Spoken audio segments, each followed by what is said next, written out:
ధర్మవరం నియోజకవర్గం రెండు విషయాల్లో ఫేమస్. ఒకటి చీరల తయారీకి, చీరల వ్యాపారానికి ధర్మవరం ఫేమస్ అయితే, రెండోది కేతిరెడ్డి వెంకట్రామరెడ్డి వల్ల ఫేమస్ అయింది. కేతిరెడ్డి వెంకట్రామరెడ్డి వల్ల ఎందుకు ఫేమస్ అయిందంటే, వైఎస్ఆర్సీపీ అధికారంలో ఉన్నప్పుడు గడప గడపకు ఎమ్మెల్యే కార్యక్రమానికి శ్రీకారం చుట్టడానికి కేతిరెడ్డి వెంకట్రామరెడ్డి ప్రారంభించిన గుడ్ మార్నింగ్ ధర్మవరమే స్ఫూర్తిగా నిలిచింది, ప్రేరణ అయింది. ఆ రకంగా కేతిరెడ్డి వెంకట్రామరెడ్డి వల్ల ధర్మవరం రాష్ట్ర వ్యాప్తంగా ఫేమస్ అయింది.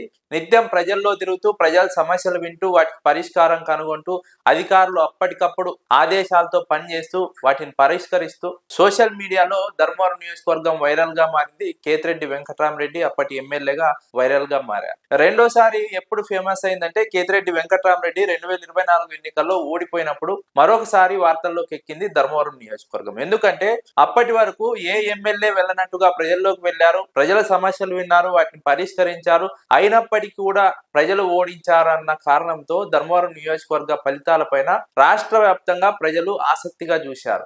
ఎందుకు ఓడిపోయారు, ఏం జరిగింది, అక్కడ బీజేపీ అభ్యర్థి ముక్కు మొహం తెలియనటువంటి వ్యక్తి ఎలా గెలిచారు, దీనికి కారణం ఏంటన్న ఆసక్తి రాష్ట్ర వ్యాప్తంగా కూడా నెలకొంది. ప్రధానంగా ధర్మవరం నియోజకవర్గంలో కేతిరెడ్డి వెంకట్రామరెడ్డి ఓడిపోలేదని విశ్లేషకులు అంచనా వేస్తున్నారు. ఇక్కడ తెలుగుదేశం, జనసేన, బీజేపీ మద్దతుతో బీజేపీ అభ్యర్థి సత్యకుమార్ గెలవడానికి ప్రధాన కారణం తెలుగుదేశం పార్టీ వాళ్ళు, జనసేన వాళ్ళు, బీజేపీ వాళ్ళు కేతిరెడ్డి వెంకట్రామరెడ్డి పైన సృష్టించిన అపోహలు, కేతిరెడ్డి వెంకట్రామరెడ్డిపై సృష్టించినటువంటి భయాలు కారణంగా ప్రజలు కొంత కేతిరెడ్డి వెంకట్రామరెడ్డికి వ్యతిరేకంగా మారారని విశ్లేషకులు అంచనా వేస్తున్నారు. అది కూడా పట్టణ ప్రాంతంలో మాత్రమే కేతిరెడ్డి వెంకట్రామరెడ్డి పైన అసత్య ఆరోపణలు చేసి కేతిరెడ్డి వెంకట్రామరెడ్డి పైన ప్రజల్లో ఆందోళన సృష్టించారు. కానీ గ్రామీణ ప్రాంతాల్లో స్పష్టంగా కేతిరెడ్డి వెంకట్రామరెడ్డి పాలనకు, కేతిరెడ్డి వెంకట్రామరెడ్డి పనితీరుకు ప్రజలు పట్టం కట్టారు. దాదాపు 10,000కు పైగా గ్రామీణ ప్రాంతాల్లో కేతిరెడ్డి వెంకట్రామరెడ్డికి మెజార్టీ వచ్చింది. కానీ పట్టణంలోకి వచ్చేసరికి సత్యకుమార్ కు 13,000కు పైగా మెజార్టీ వచ్చింది. ఈ రెండు కలిపినప్పుడు సత్యకుమార్ కు 3,700కు పైగా మెజార్టీ వచ్చింది. రాష్ట్ర వ్యాప్తంగా తెలుగుదేశం, జనసేన ఎమ్మెల్యే అభ్యర్థులకు వేలల్లో మెజార్టీలు వస్తే, ధర్మవరం నియోజకవర్గంలో మాత్రం కేవలం 3,000కు పైగా మాత్రమే మెజార్టీ వచ్చిందంటే స్పష్టంగా అర్థం చేసుకోవచ్చు. ఇక్కడ ప్రజలు కేతిరెడ్డి వెంకట్రామరెడ్డిని ఆదరించారు, ఆశీర్వదించారు, అతనిపై నమ్మకాన్ని పెట్టుకున్నారు. కానీ పట్టణ ప్రాంత ప్రజలపైన ప్రభావం చూపింది ధర్మవరం వెంకట్రామరెడ్డి పైన చేసినటువంటి ఆరోపణలు. ఈ ఆరోపణలు కనుక లేకుండా ఉంటే ఖచ్చితంగా ధర్మవరంలో కేతిరెడ్డి వెంకట్రామరెడ్డి గెలిచేవారు, గెలవాల్సినటువంటి సీటుగా విశ్లేషకులు అంచనా వేస్తున్నారు. ఇక్కడ మరో ప్రచారం కూడా ఇప్పటికీ ధర్మవరం ప్రాంతంలో ఉంది. సత్యకుమార్ గెలిచాడంటే అది ప్రజలు ఓట్లు వేయడం వల్ల కాదు, ఎన్నికల్లో ఏదో అక్రమాలు జరిగాయి అందువల్లే సత్యకుమార్ గెలిచారు, లేదంటే వెంకట్రామరెడ్డి గెలిచేవారు అన్న వాదన ఇప్పటికీ ధర్మవరం ప్రాంతంలో ఉంది. ఎందుకంటే ధర్మవరంలో సత్యకుమార్ యాదవ్ అంటే ఎవరో తెలియదు. అప్పటి వరకు ఎవరికీ తెలియని వ్యక్తికి ఒక్కసారిగా పట్టణంలో 13,000కు పైగా మెజారిటీ వచ్చిందంటే దీని వెనుక ఏదో తిరకాసు ఉంది, దీని వెనుక ఏదో అవినీతి ఉంది, అక్రమం జరిగింది, లేదంటే ముక్కు మొహం తెలియని వ్యక్తికి ధర్మవరం ప్రజలు ఈ విధంగా ఓట్లు ఎలా వేస్తారు అన్న వాదన ఇప్పటికీ ధర్మవరం ప్రాంతంలో ఉంది. ఆ చర్చ ఇప్పటికీ ధర్మవరం ప్రాంతంలో ఉంది.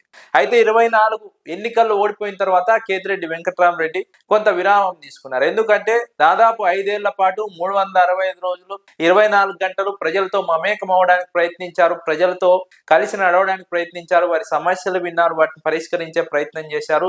ఇంతలా తాను ప్రజల కోసం పనిచేసే తనను ఓడించారన్న ఒక అసంతృప్తితో ధర్మవరం వెంకట్రామరెడ్డి కొంత విరామం ప్రకటించారు ప్రజల్లోకి వెళ్ళడానికి. అయితే ఇప్పుడు మళ్ళీ యాక్టివ్ అయ్యారు, ప్రజల్లోకి వెళ్తున్నారు, కార్యక్రమాలను యాక్టివ్ గా నిర్వహిస్తున్నారు. రాష్ట్ర వ్యాప్తంగా వైఎస్ఆర్సీపీ పిలుపునిచ్చినటువంటి కార్యక్రమాలను ధర్మవరంలో కేతిరెడ్డి వెంకట్రామరెడ్డి బ్రహ్మాండంగా నిర్వహిస్తున్నారు. అదే సమయంలో లోకల్ ఇష్యూస్ పైన మాట్లాడుతున్నారు. ముఖ్యంగా ఎన్నికల సమయంలో, ఎన్నికలకు ముందు తన పైన అవినీతికి పాల్పడ్డారు, కబ్జా చేశారు, ధర్మవరంలో గుడ్ మార్నింగ్ కార్యక్రమం అందుకే చేశారనే ఆరోపణలు చేసిన తెలుగుదేశం, జనసేన, బీజేపీకి ఇప్పుడు సవాల్ విసురుతున్నారు కేతిరెడ్డి వెంకట్రామరెడ్డి.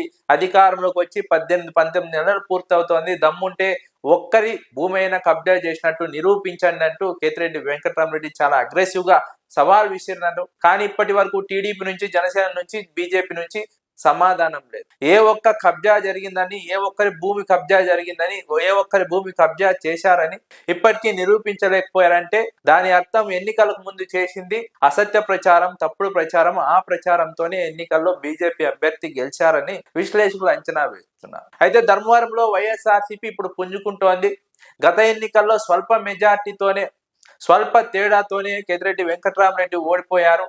ఇప్పుడు మళ్ళీ ధర్మవరంలో వైఎస్ఆర్సీపీ పుంజుకుంటోంది. గతానికి అంటే ఎక్కువగా వైఎస్ఆర్సీపీ బలపడుతోన్నట్టు విశ్లేషకులు అంచనా వేస్తున్నారు. ఇక్కడ అధికార కూటమిలో 3 భాగాలు ఉన్నాయి. 3 భాగాలు 3 దారుల్లో వెళ్తున్నాయి. 3 పార్టీలు 3 దారుల్లో వెళ్తున్నాయి. వారి మధ్య విభేదాలు తీవ్రంగా ఉన్నాయి. ప్రజలకు కూడా ఏదో మంచి జరుగుతుందని భావించారు సత్యకుమార్ వల్ల. కానీ ఇప్పటి వరకు ఏ మంచి కూడా జరగలేదు. వారి మధ్య విభేదాలకే సమయం సరిపోతుంది. వారి మధ్య పదవుల కోసం, పనుల కోసం, కాంట్రాక్టుల కోసం, కమిషన్ల కోసమే సమయం సరిపోతుంది. ఇది ప్రజల్లో తీవ్ర అసంతృప్తికి కారణమవుతోందని విశ్లేషకులు అంచనా వేస్తున్నారు. ఇదే అంశమే కేతిరెడ్డి వెంకటరామరెడ్డికి చాలా పాజిటివ్ గా మారింది. మరోవైపు చాలా నియోజకవర్గాల్లో గ్రూపు విభేదాలు ఉన్నాయి. వైఎస్ఆర్సీపీలో గ్రూపులు ఉన్నాయి, తగాదాలు ఉన్నాయి. వీటి వల్ల గత ఎన్నికల్లో ఓడిపోయారు చాలా మంది అభ్యర్థులు. కానీ ధర్మవరంలో మాత్రం అలాంటి గ్రూపుల సమస్య లేదు, గ్రూపు తగాదాలు లేవు. ఉన్నా కూడా చాలా చిన్నవే. వాటన్నిటిని కూడా వెంకటరామరెడ్డి అధిగమించి పార్టీ కార్యకర్తలందరినీ ఏకతాటిపైన నిలిపి ముందుకు వెళ్తున్నటువంటి వైనాన్ని విశ్లేషకులు ప్రస్తావిస్తున్నారు. ఇక్కడ చాలా పాజిటివ్ రెస్పాన్స్ కేతిరెడ్డి వెంకటరామరెడ్డి పనితీరుపై ఉన్నట్టుగా విశ్లేషకులు అంచనా వేస్తున్నారు. పార్టీ కార్యకర్తల్లో కూడా కేతిరెడ్డి వెంకటరామరెడ్డి పనితీరు పైన సంతృప్తి ఉంది.